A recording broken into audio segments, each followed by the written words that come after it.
Thought for sure, Joe, you were going with Slipknot in there. Oh yeah, Slipknot.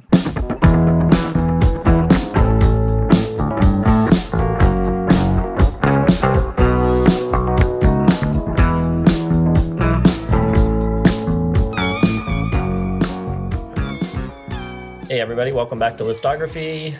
White Stripes week, time for our side 3 video.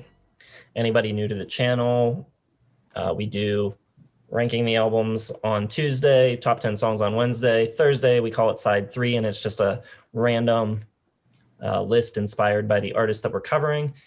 And the more and more of these that we do, the more and more difficult it seems to become to think of what the side 3 is going to be. The obvious one for the White Stripes would be duos, but we've done that before when we covered Simon and Garfunkel. So we've landed on the best rock band gimmicks, since the White Stripes always wore black, white, and red. There's a lot of these as well. I mean, this might be the obvious one if we ever cover Kiss, so we're gonna have to dig deep finding a side 3 for them. So what do you guys got? Well, I tried to get some obscure ones that I didn't think you guys have, and I'll lead off with one of the best gimmicks in the history of music. I was just talking about it with my stepbrother on Christmas because he loves metal. It's got to be Hatebeak. Not Hatebreed, but Hatebeak, whose lead singer is a friggin' parrot. So that is a hell of a gimmick. Ironically enough, vocals don't take that much of a dip. It's pretty good for a bird. I'm also going to stick with the metal realm. I'm going to go with Ghost. You guys don't know who Ghost is. If you're super religious, don't look them up because they are deeply satanic, full of them. It's not even macabre theater. It is like, I mean, it's theater because they're performing, but they do it so well. It really freaks you out. Every performance is like a big sermon that's just gets you, it really gets under your skin. All right. I'm also going to go with the big old plastic balls that the flaming lips roll around the crowd in. I think that's a great gimmick that they do. Keeps them safe, but also feels like you're getting right there with Wayne Coyne. I think that's pretty brilliant. And also it's just fun infested, which is kind of what are all about. I'm going to also throw in, let's go with the right on top of the head, Buckethead. Cool guitarist, has a really, really weird, unique character. I don't know if it's necessary, but, you know, I'm not even sure how much it really adds to the mystique. If it was just a person playing this guitar music, it might kind of just be the same thing, but that's what I'm going with. And then last but not least, for gimmicks, let's go with Chris Gaines.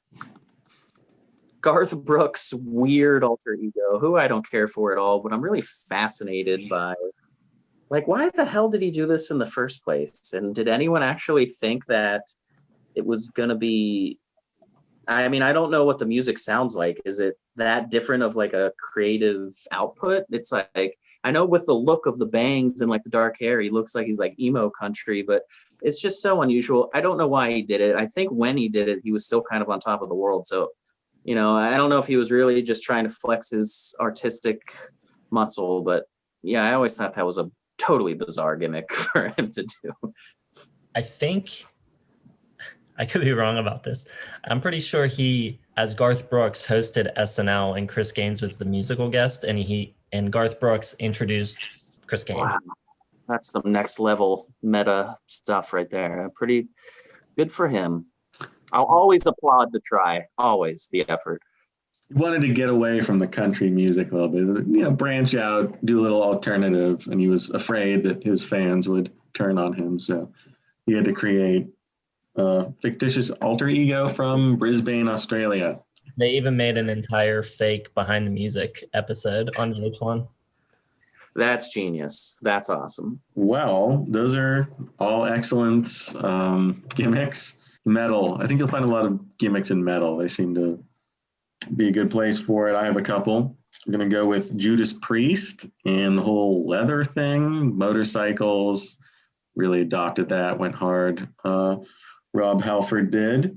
How about, you know, sort of in the same genre and time as the White Stripes, the Hives, the white suits, They were a fun kind of garage rocky band as well. I don't know who was first, probably the White Stripes, but they kind of adopted that same monochrome kind of whatever people were doing in the 2000s. How about you guys remember this band, Apocalyptica, the cello band that played Metallica covers and other metal stuff? That's a hell of a gimmick right there.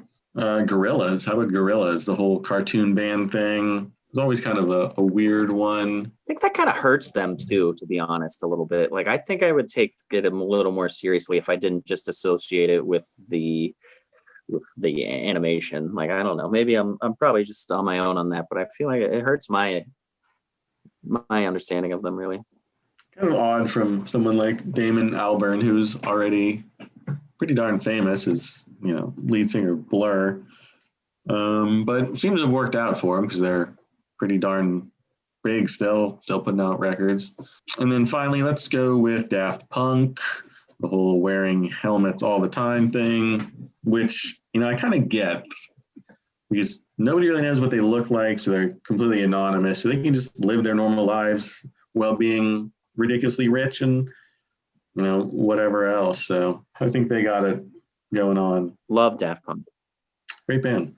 All right, my 5, I've got Guar and their many gimmicks, I guess, but their costumes and all the antics that they pull on stage. I've also got the garage rock band The Mummies, who dress as mummies. I've got Striper, 80s sort of, I guess, Christian hair metal band that always wore black and yellow, looked like bumblebees, pretty silly. I got another band from the late 60s, and I think they continued up through at least the mid-70s, a band called the Hello People, who dressed as mimes and performed mimery, is that a thing, between their songs. And my last one, I'm going to go with Los Straitjackets, kind of a surf rock group that wear Mexican wrestling masks. Nice. Those are my 5. Obviously, as mentioned before, there's Kiss as well.